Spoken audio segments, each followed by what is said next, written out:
Hey everyone, I'm going to make a video. I'm going to get short, sweet, and to the point because I want to talk about the guilt and shame surrounding estrangement.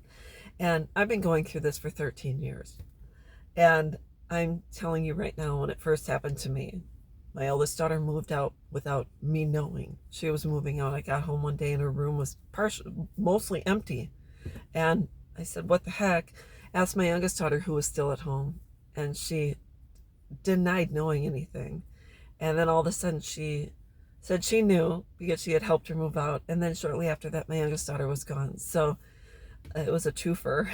And I remember I was working at the time, and I'd go into work and people would say, how's your daughters? Oh, everything's great. And they moved out, where are they living? So it's like you take a little dart and you throw it on the map, and oh, living here, living there. And so the guilt and the shame surrounding estrangement is so huge and so big that when we refuse to acknowledge that life isn't as we thought it would be, it's almost like you're planting a seed, you're watering it, and you're growing a death sentence, and you feel as if you've been locked up, someone's thrown away the key, because you feel as if you are the absolute worst person in the entire world, because people that don't understand estrangement or haven't experienced it, if you do opt to share with someone you trust, and you say, my daughter doesn't talk to me, I don't know where she lives, and this and that, some people say, well, what did you do?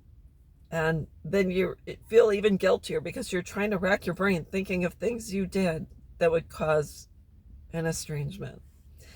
And I've been going through this for 13 years. And when my oldest daughter moved out, I didn't know she was gone. I sat in a room and cried, and then I cleaned it up. And my youngest daughter eventually moved out, and I said, well, I had to get back up. I mean, I had to go to work. I had to face people that would ask me questions every day about my children. And I had to walk through it, and it wasn't easy.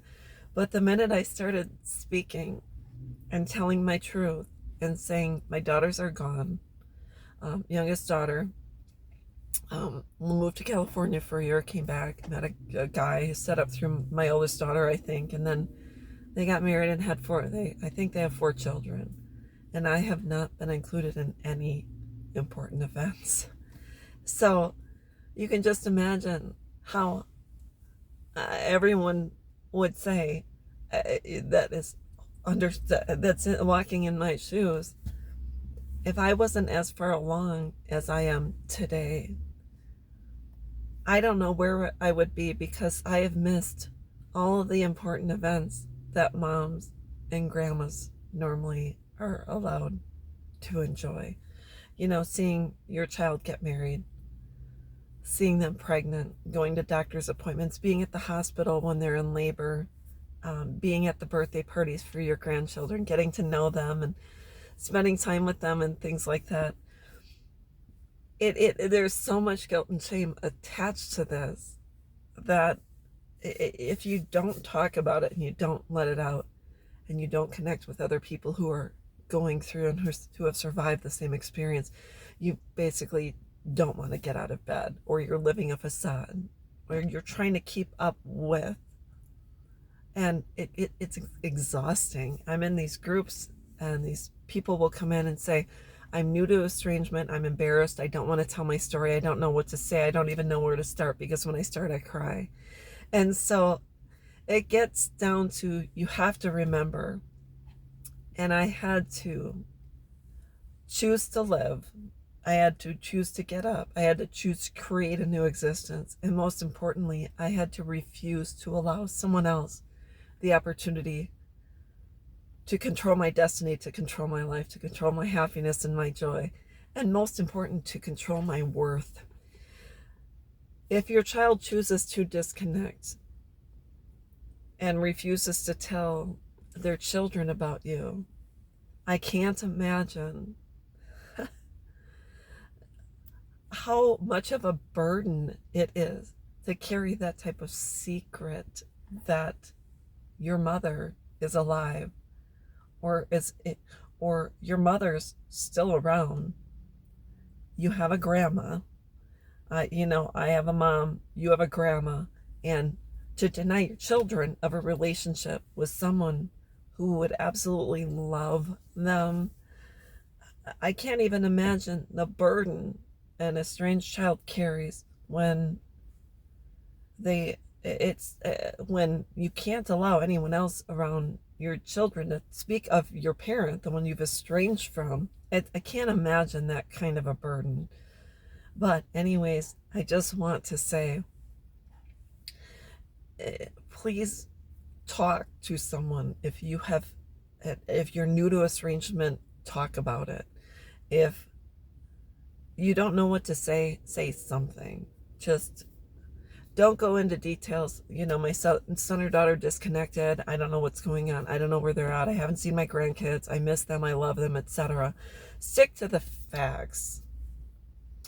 And then I always felt it very helpful to talk to a therapist and someone that was on the other side, someone that had survived, someone that is thriving despite estrangement. Talk to that person, because you can join a group of people who sit and moan and groan, or you can join a group of people who sit and gather and eat, drink, and be merry and find a joy despite the situation. So that's what I wanted to talk about. Estrangement can either be a death sentence or a life sentence. And you can either choose to die inside and wither away and pretend like everything's okay, or you can talk about it and find others and find coping mechanisms. I'm a crafter. I have dogs. I have chickens. I have a chameleon named Fred. I have sandhill cranes in my backyard along with deer. I have a blessed life, but I had to choose to have a blessed life. I had to choose to surround myself with people who are also moving forward in life and who would never accept me to be to live a substandard life and to stand still and to be stagnant. So that's what I wanted to talk about. Is the guilt and shame initially is overwhelming, but release it, talk about it. Don't allow it to consume you, and don't allow it to control your existence, because even if someone says you're not allowed to see your grandkids, that doesn't mean you're not worthy. You're not a worthy and valuable human being who other people wouldn't mind being around. Like I've talked before, I have a cousin who has 3 boys, little boys, and I'm an extra person in their life, and I get to hug them and spend time with them and be, like Toys R Us, be a kid once in a while, and we just have fun. But they trust me to be around their children, and I'm trusted to be around other people's children too, so I must be okay somewhere. But that's what I wanted to talk about. The guilt and shame can be consuming, but just like anytime you feel a violation or someone has intentionally caused you pain, don't allow that person to steal your joy.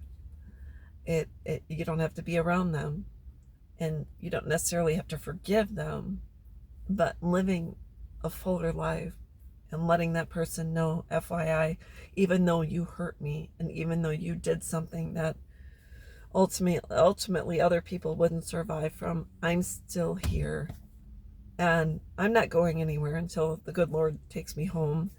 And there's still so much left for me to do, and that means I can bring joy to other people, and I can hug other people and be a support system for other people. It's looking outside of myself and seeing what I can do in this world. So talk about your experience, let go of your guilt and shame, and give it back to the person who inflicted that upon you, and live your life. It's a life sentence, not a death sentence. So have a great day, and we'll talk with you soon. Bye-bye.